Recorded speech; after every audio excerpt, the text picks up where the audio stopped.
I'm Karen Phillips, and I'm here with Josh Waling with First Response Wildlife. Correct. Okay, and I'm going to have Josh explain to you what his business is. So, Josh, when is a good time for people to call you?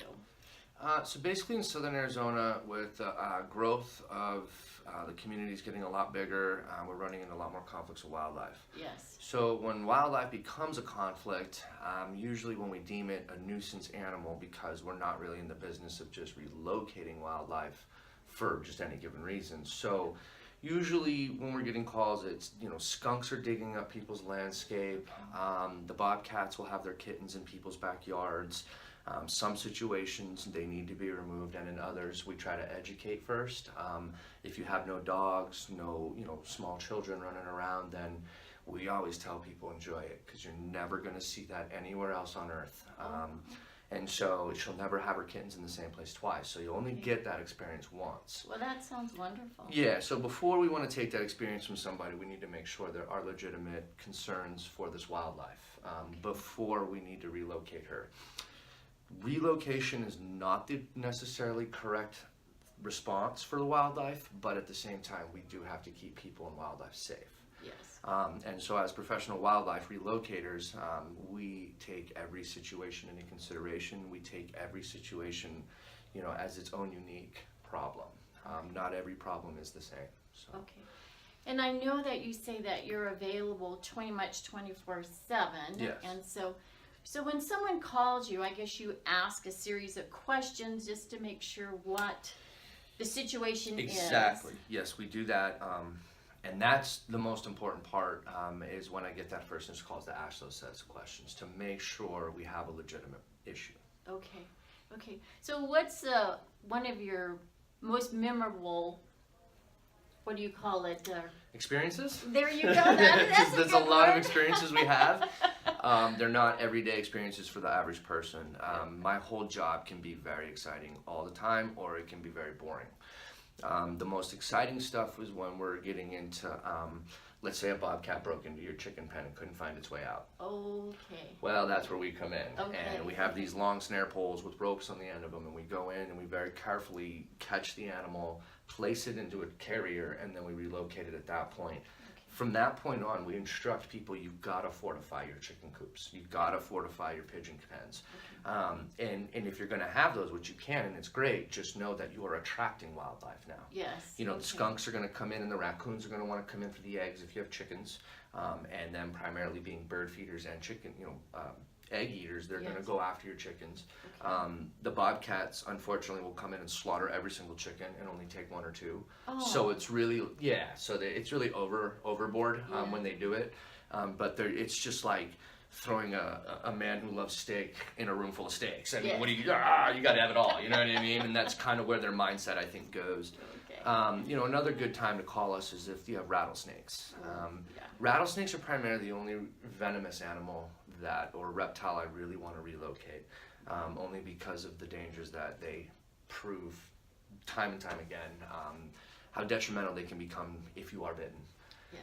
Unfortunately, in America, we have our healthcare system really, takes advantage of anti-venoms and things of that nature, and it's expensive.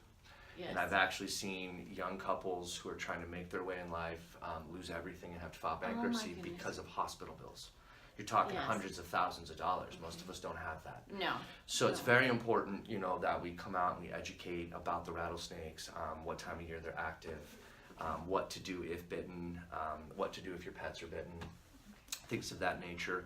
We do provide snake exclusion type work where we can come in, evaluate the backyard, find any kind of nooks or crannies that these animals can find their way into, and then also provide another service of letting them know why the animals are coming to their yard. It's either due to rodents living in the yard or pack rats out front, something of that nature is usually why they're going to come through and hang out. In the yard. You know what I mean? If they're just passing through, then they're just passing through, which a lot of wildlife will do in your backyards or homes.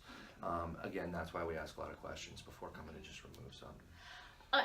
You brought up a good question, or a good thought in my mind, education. Yes. So do you go to different clubs, organizations, schools? We do. Okay. We do. Okay. I'm only one of 3 humans in southern Arizona that hold permits for all wild rattlesnakes all over the world. Oh my goodness. So just to even clarify what that means is, I hold permits where I have snakes from South America. And it's extremely difficult to get those on a permit, you know, because most of the education we're doing in Tucson is just native species. Right. So we have everything. Okay. And I used to work with a club up in Phoenix called the Arizona Herpetological Association, an extremely awesome program of, you know, educating the public about rattlesnakes, the diversity of rattlesnakes we have here. And so just through that club, I hold animals and have animals, but I do bring them to show people, you know, how big some of these rattlesnakes can get in other parts of the world. Wow. But, you know, we're working on still getting a few species that are protected still here that are local native species like the Arizona ridge nose, the twin spot, and then the rock rattlesnake. Which, even as I have permits, it does not give me the legal right to go out and collect these animals. Okay. So I have to get them through other means. I can purchase them, which I would never do because I can usually wait long enough where someone confiscates them, or the club can supply me with 1 or 2 captive bred animals. Okay. So yeah. Well, I just know I find it fascinating, your line of work. We definitely need you because there's times where I've had a rattlesnake on the property and it's kind of scary. But again, so what we're going to do is put some more information at the bottom of this video for you to learn more about Josh and his business, contact information. So please take the time to review that, and if you have a question, call Josh. We also do a blog for our website as well, whereas if you want to just go and read about a certain situation you may or may not have, which is why our website's a little bit different than your average website. Okay.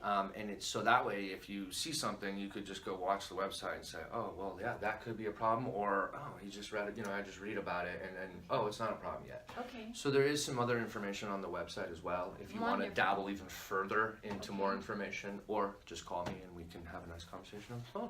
All right. Well, here you've got to meet Josh, and hopefully you'll look into the first response wildlife.